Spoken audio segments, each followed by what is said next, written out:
PHDCCI से एक programme लिया गया था गतिशक्ति मास्टर प्लान के ऐसा ही इसके संबंधित।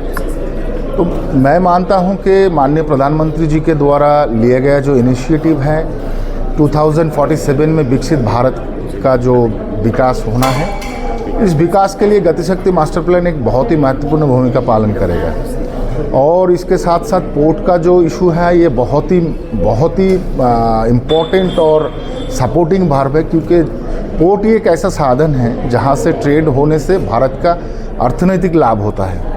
तो इस आधार पे हमने इनलैंड वाटरवेज को लेके हमने डिस्कशन किए हैं कि पहले 5 इनलैंड वाटरवेज हुआ करता था, अभी 111 हुआ है और इसके ऊपर काम भी चल रहा है। टूरिज़्म का भी इसको लेके सोच है।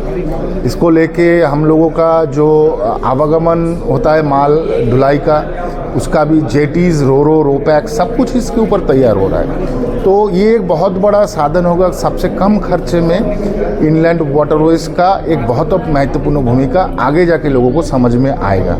साथ साथ पोर्ट का जो इंफ्रास्ट्रक्चर है उसका डेवलपमेंट हो रहा है, पोर्ट लेड इंडस्ट्रियलाइजेशन बन रहा है, पोर्ट के साथ डेडिकेटेड फ्रेट कॉरिडोर तैयार हो रहा है कि इंडिजिनस प्रोडक्ट को हाईलाइट करवा के फ्रेट कॉरिडोर के द्वारा पोर्ट तक पहुंचाए कि एक्सपोर्ट कर पाए। क्योंकि माननीय प्रधानमंत्री जी बोले हैं कि लोकल फॉर वोकल, और जितने सारे हो आप लोग एक्सपोर्ट करिए, इंपोर्ट कम कर दीजिए।